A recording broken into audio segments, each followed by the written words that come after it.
তিনি বাংলাদেশকে করেছিলেন শেখতন্ত্র।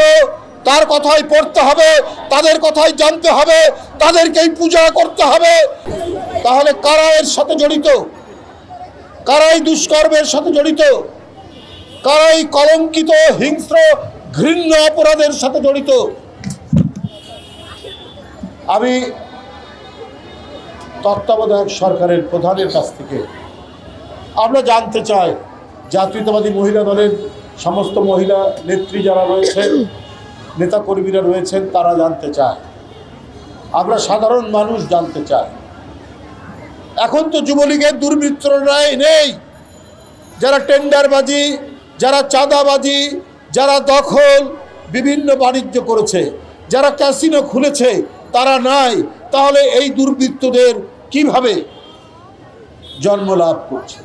যে শিশু তার বোনের বাড়িতে নিরাপদ নয়, সে শিশু আর কোথায় নিরাপদ হবে? আর কোথায় তার নিরাপত্তার জায়গা থাকবে? নিরাপত্তার জায়গা থাকতে পারে না। সবচাইতে নারীরা নির্যাতিত হয়েছে।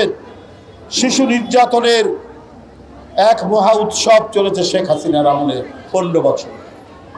সে কোনো কিছুই তোয়াক্কা করেনি। নৈতিকতা শিক্ষা হয় কোথার থেকে? পরিবার থেকে, স্কুল কলেজ থেকে। আপনার শেখ হাসিনা সবাইকে শিক্ষা দিয়েছেন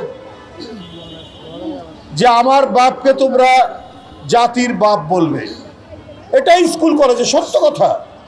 স্কুল কলেজের পাঠ্য বইয়ের মধ্যে খালি তার বাপ, তার মা, তার ভাই, এদের কাহিনী লেখা আছে।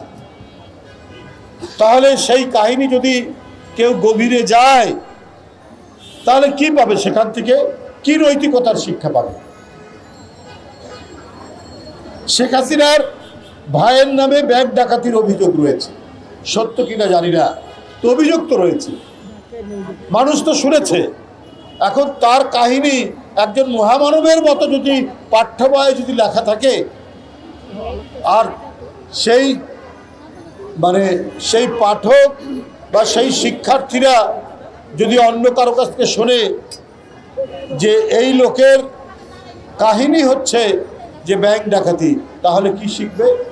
তো শেখ হাসিনা 15 বছর তিনি বাংলাদেশকে করেছিলেন শেখতন্ত্র।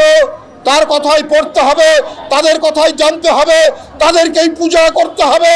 এইভাবেই এমন একটি ভয়ঙ্কর রাষ্ট্র গড়ে তুলেছিলেন যেখানে নীতি, নৈতিকতা, বড়দের প্রতি শ্রদ্ধা, ছোটদের প্রতি স্নেহ এবং সমাজের শান্তি শৃঙ্খলা নৈতিকতার কোনো বালাই রাখেননি।